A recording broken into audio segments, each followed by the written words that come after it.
How you doing? My name is Jeremy Herron, and this is my Week 6 client interview presentation for Social Work 674, Spirituality and Social Work. The participant that I interviewed, his name was Mike. He's 21 years of age, sex is male, ethnicity is Indian, religious affiliation is Hindu, and sexual orientation is heterosexual. Some background information continued on Mike. Mike is identified as religious affiliation as Hindu. Hinduism is one of the world's oldest religions, dating back to 1500 BCE. Hinduism was not founded by a single individual, however, through a collection of religions and spiritual ideas. Currently, Hinduism has grown to the third largest religion in the world, including approximately 700 million followers. The word Hindu is derived from the meaning of Indus River and was used by early Persians to describe people who lived in the land of Indus located in India. Hinduism encompasses all of India and parts of mostly southern Asia. Hinduism continued. Some basic Hindu beliefs are as follows. Hinduism is a polytheistic religion. Hindus believe in three major deities, Shiva, Vishnu, and the goddess Devi. Hindus also worship hundreds of sub-deities related to villages and families. Hindus believe in four paths or yogas that lead to God, as well as four stages, including the student stage, age 8 to 12, in which a Hindu male will study the scriptures and traditions with a teacher.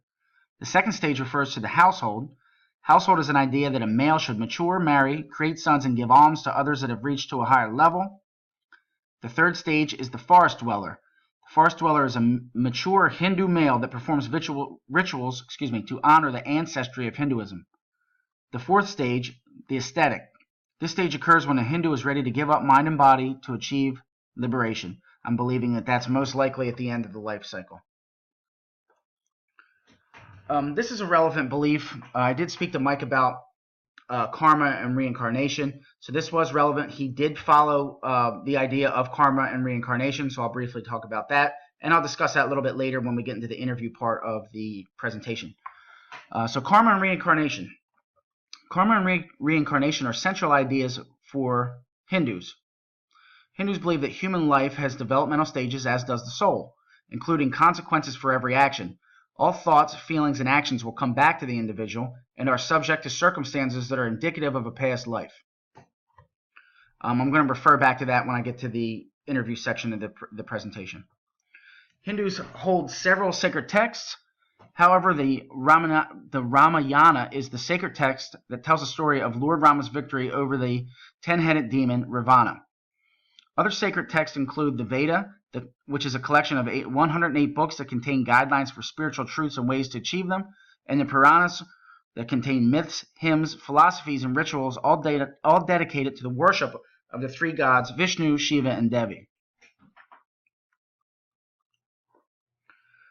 Rituals and practices. The Hindu temple is a cultural center where hymns are sung, text is read aloud, and is considered a place to hold rituals for every rite of passage. The rite of passages are actually what I just previously spoke about, were the stages. So as you progress through the developmental stages of your life and your soul, there's rituals that are put in place for that are held in the temple. Classical Hindu practice includes chanting the Vedas or mantras that are believed to contain cosmic powers to transform people and enable others to turn into the universe. Daily worship, or the puja, is a significant component of the Hindu religion and includes offering of food, incense, flowers, and ashes to a deity. Post-offering ceremonies include providing food for the worshippers and incorporating fire into wedding and funeral rituals. Many holy shrines are the object of religious pilgrimage and are visited frequently during festival times. The required questions section is as follows. Ask the individual how they would describe themselves in terms of their specific religious beliefs, spiritual path, or faith. Inquire how they came to this place in their journey, and ask them what social workers should know about this group from the interviewee's perspective. So question 1 is, ask the individual how they would describe themselves in terms of their specific religious beliefs, spiritual path, or faith. Mike responded to this question by saying that he believes parts of many religions. Mike was talking about Sikhism, Buddhism, Confucianism, which he was really in tune with a lot of religions. I know my previous reservation that I had and a concern was that for him being 21 years of age, that he wasn't necessarily spiritually developed at that point. But I was very wrong in that, and Mike was very well educated in multiple religions. Maybe that's a sign of culturally how it might be different from us. You know what I mean? Kids 21 years of age right now, not to be create a generalized stereotype, are not necessarily in tune with multiple religions at that point. But he lived them, made a bunch of community references back in India about other people from India studying multiple religions and stuff, and that, which I thought was interesting because predominantly India is Hindu, but I guess that they study multiple religions. So that being said, Mike responded to this question by saying that he believes parts of many religions. However, Mike views himself as a product of God, and through the process of evolution, and was guided on his spiritual path by his family. So I thought that was interesting as well. I don't know why I was hung up on the creationism and evolution. Sometimes is a gray area for me. Sometimes there's two fields of thought on that. One, God created the earth, and another one is evolution, that we may have evolved from primates. Mike believed that we evolved from primates, however, under the discretion of a grand designer, a great designer of God. So I found that very interesting. So moving forward. Okay, it says, inquire how they came to the place in their journey. Mike communicated that he came to the realization of spirituality and faith based on the teaching of his family and that of the Hindu faith. Mike feels that he is blessed and that he is given good fortune based on the positive attributes of his past life and his mission to continue to be a good person for future lifetimes and to help others who struggle with finding spiritual balance. Okay, now Mike explained this to me as this kind of ties in with karma. Mike was talking about the work that you've done in your previous past lives affects this life, and how you carry yourself in this life will in fact affect your next life. Mike communicated that when you die, you go to heaven, but if you lived a good life under God's discretion, that you will meet God and will have the opportunity to come back to the earth to again help others that are struggling with their path. So they believe in God. He believes you go to heaven, but also believes that karma that you create and karma that from your previous lives affect present day, which I thought was very interesting. So it's in the scripture, it's in the teachings, it's in the text, and here we are. I met with this individual, and he's actually following these guidelines, which was really nice to see, specifically from an observation standpoint. Okay. Ask them what social workers should know about this group from the interviewee's perspective. Mike was a little bit unclear about this question. Mike is 21 years old and, in my opinion, hasn't fully grasped the concept of therapy. He understands religion. Social work, he didn't have a lot of frame of reference for. However, with a little bit of clarification, he did communicate that social workers should know about the detailed cultures and beliefs of any religion relevant to providing assistance to an individual. So Mike said, whoever you're working with, if they're culturally diverse, it's pretty heavily weighted in their opinion that you know what you're talking about, or at least have an generalized understanding of what they believe. Again, it says Mike was specifically adamant on being vigilant of the individual, believing that something from a past life can affect this one, and not responding from a westernized perspective. He did comment briefly on how people view the previous life and post-life philosophies. So he did say that it's very important for a clinician or somebody, for even discussion purposes, to realize that is relevant, that they believe that past life and post-life and future lives are a evolving process, and they believe in that. It was interesting to speak to somebody who actually believes that things from a past life affects this life. I'm not debunking that or in any way. I just think it's interesting. It had a very spiritual, holistic, lofty feel to what his belief was. It was nice. Okay, these are my series of questions that I asked Mike, and I will navigate through these. So question 1, I was interested in how did Mike feel the Earth was created? And considering this process, how was he created? How did Mike feel he was created? So Mike claimed that God creates all the animals, Earth's elements.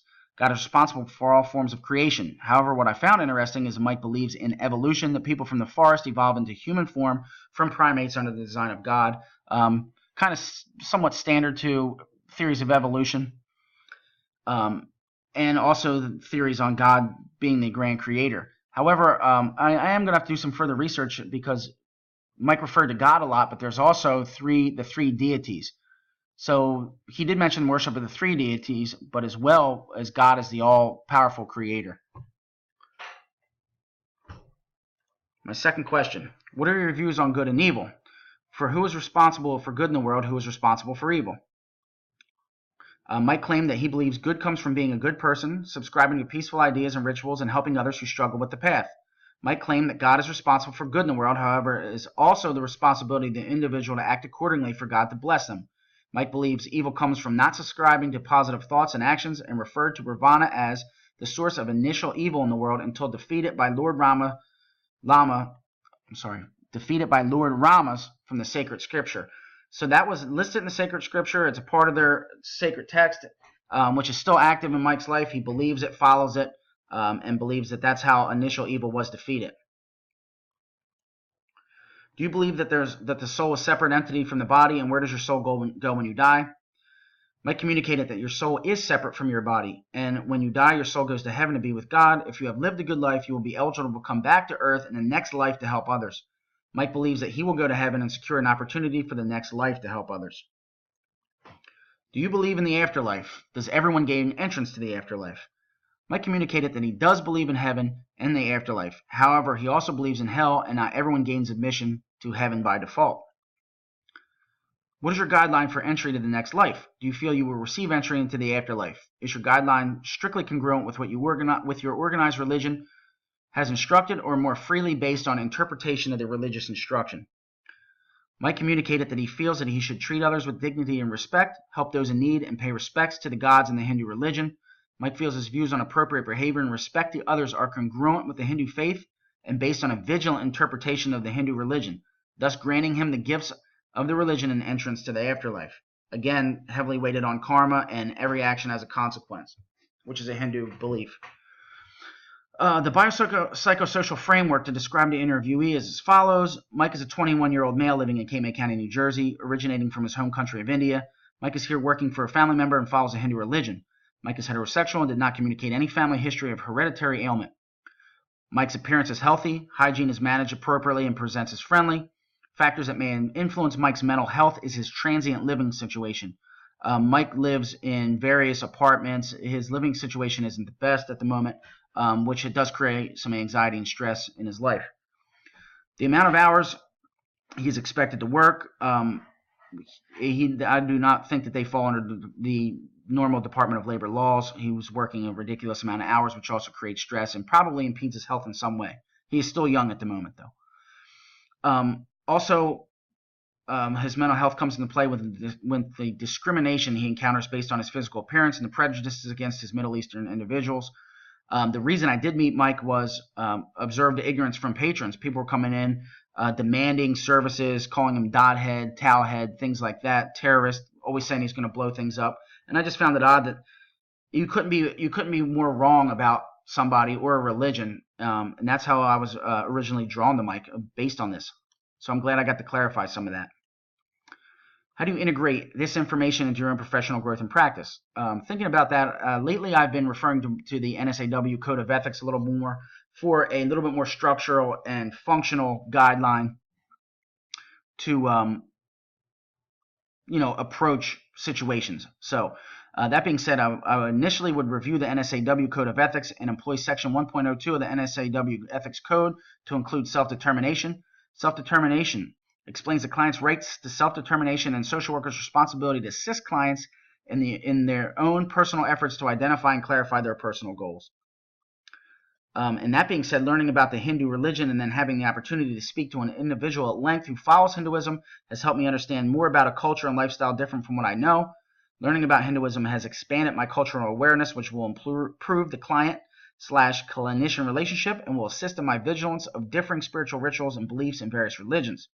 This information will help when empathetically engaging an individual to rapport building and should positively guide intervention. Provide a practice implication for your classmates to better serve this group. Van Hook, Barrel, and Hugen also reiterate the previous concept of